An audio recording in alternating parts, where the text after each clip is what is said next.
by Gillette, the best a man can get. Back here, first things first, look who's here. Sports Illustrated senior writer Chris Mannix. Jenna, did he just you? Yeah, but don't worry, I unshushed him by talking. Not Mannix, I did. No, Nick. Nick tries to shush me every day. I wouldn't dare.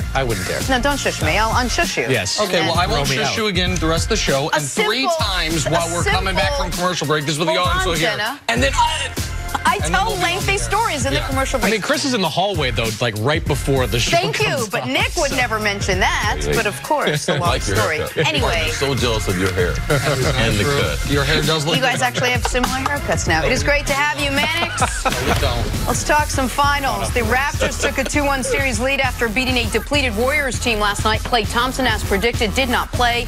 He was missed on both sides of the ball. Kawhi Leonard led the way for the Raptors with 30 points, and all of Toronto's starters scored at least 17. Big momentum shift for Toronto now. Here's Kyle Lowry after the game. When you lose an all-NBA type basketball player in Klay and an all-star, it definitely, it changes their team. But, I mean, Steph had an unbelievable game. 47 points is pretty impressive. But, we just went out there and did our job, and, I think we held them under 40% shooting. We played well. We finished the game, and we found a way to win a basketball game.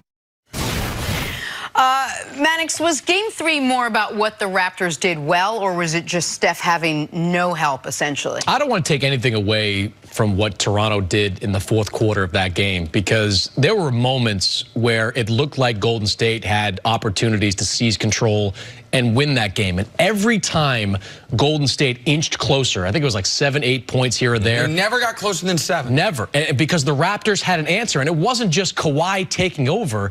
It was Serge Ibaka coming up with either a block on one end or a mid-range jumper on the other. It was Fred VanVleet taking pretty high degree of difficulty shots. I mean, we can talk about Klay being missing on defense, but these were not open shots that the Raptors were making. Kawhi made them. I thought Kyle Lowry had a terrific game when there's always so much pressure on him to be great on both ends of the floor. So it's certainly, the injuries were a factor, but Toronto's ability to answer every surge that Golden State had, I think, was the overriding one. And in that fourth quarter, in the stretch you're talking about, was the only time all game they got their arms around Steph. Steph hit his final shot.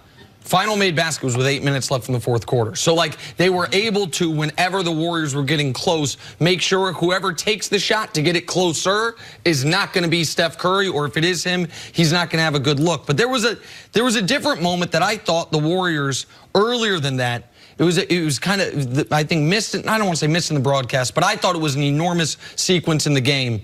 Beginning third quarter, when we know the Warriors have historically gone on these runs, Boogie gets a steal and is going up the court, and he has a layup attempt, and he misses the layup. And then going back the other, you'll see it right here. Here, Boogie got the steal, passed it, he then misses. Next time on this play down the court, so it could have been 5, now it's 7, now it's 10. Those are daggers. Those are daggers. When you could have cut it to 5, the closest you would have been since early second quarter. That's the middle of the third. The crowd was in full throat, and now it's like, wait, we have a 5-point. Now it's a 10-point game. Those are emotionally crushing plays, and Toronto had a bunch of those throughout the game when the Warriors got close, and they just kept them just past arm's length. Yeah, you got to give the Raptors coaching staff and Nick Nurse credit too, because at halftime everybody's ready for the third quarter Warriors. Some people say that's the 31st team in the NBA. They're that good. So in this, we know that, man, Toronto, they've been beating the Warriors first, second quarter, and the fourth quarter. They've been getting walloped in the third quarter. He decides to start VanVleet in the third quarter. Now listen, Danny Green in the first quarter played sensational. He wasn't bad in the second quarter, but to take out a veteran in the third quarter and say, I'm going to start him in game 3 on the road, and that veteran be able to handle it, and that locker room be able to handle it. It's not a panic move, but it is our strategy. We believe in our coach, and it transferred. VanVleet played 12 minutes And Danny Green only played half the time he played, but he chipped in 9 big points there. So for me, you got to give credit all the way around. And that coaching staff, I thought that was a tremendous move. And to that point, one of the reasons that the Raptors made the coaching change and then went with Nick Nurse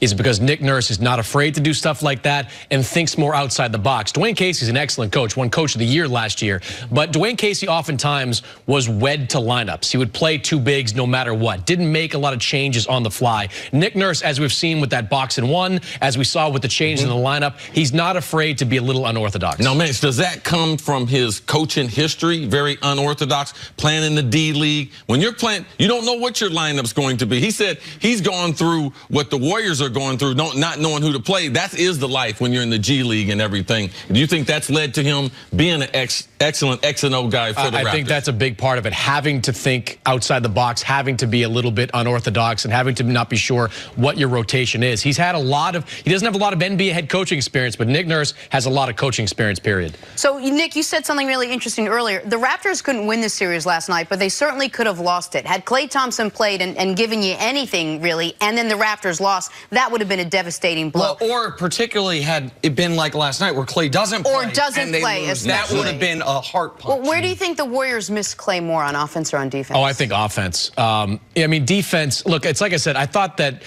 I think as a team, the Warriors did not play well defensively, but some of those shots the Raptors made in the 4th quarter, I don't think they were necessarily due to horrible defense. At least not defense I think Klay Thompson would have helped with. Offensively, I mean, you had Steph running around, 31 shots, just trying to manufacture comebacks almost on his own. Draymond Green wasn't anywhere near as effective as he could have been. The supporting cast in general wasn't as effective. And you heard the players after the game talk about it. When Klay is out there on the floor, there's a body on him at all times. And when you don't have to put a body on Quinn Cook or Sean Livingston or Andre Iguodala, it changes how you look offensively. And they had several guys that they allowed to shoot. Draymond to start the game. All right, Klay's not on the court. It's all right. They're still going to be good. They give Draymond a 3-pointer. He shoots an air ball. Boogie Cousins, they dare him to shoot one. He shoots an air ball. So not only his presence on the court, but the mentality and do I want to shoot this as the game goes on? And you could start to see the Warriors, as the game went on, they start getting the ball, giving the ball back to Steph because they didn't have the type of confidence. And in those spots, you need someone like Klay. Klay could have been 0 for 20. But in the 4th quarter, he would have been swearing up and down. The next one's going to go in. And they didn't have that type of confidence that Klay always has. The non-Steph Warriors, 6 of 22 from 3. And the other place not having Klay out there hurt enormously on the offensive end is what's Draymond's best skill as an offensive player? His playmaking, his passing. Got to have somebody to pass to. And so, like, Draymond would get the ball, and some of his impact was muted because, okay, Steph's not there. Wait, Klay's not even playing. Am I gonna give it to Bogut, who got minutes and looked as slow as I think a lot of people expected him to be? With that said, I thought Klay's impact not being out there defensively was enormous because what they had done in Game 2, which I think was really sharp by the Warriors, was they had Klay guarding Kawhi, and so Draymond could play more of a free safety. Which was different than in Game number 1. Exactly right. So I was stumbling there, but thank you. So Draymond could play more of the free safety role. With Klay not out there, Draymond's got to guard Kawhi, so he can't get to the paint. He can't get to the loose balls as much. So you saw Klay's absence have a trickle-down effect on Draymond in both ways, on both ends of the court. And they needed Draymond to be the second-best player last night. He wasn't able to do it. And with DeMarcus Cousins, this is more likely what you're going to get than the one we saw in Game 2. You've got 2 guys in Ibaka and Gasol who are sharpened edges at this point. They are ready for an NBA Finals. You simply can't throw a player into this atmosphere and expect him to be the guy he was in Game 2 consistently. All right, Chris, stick around. Coming up, should the Warriors rush KD back after losing Game 3? That's next on First Things First. You see that? When you're stumbling and everything, that's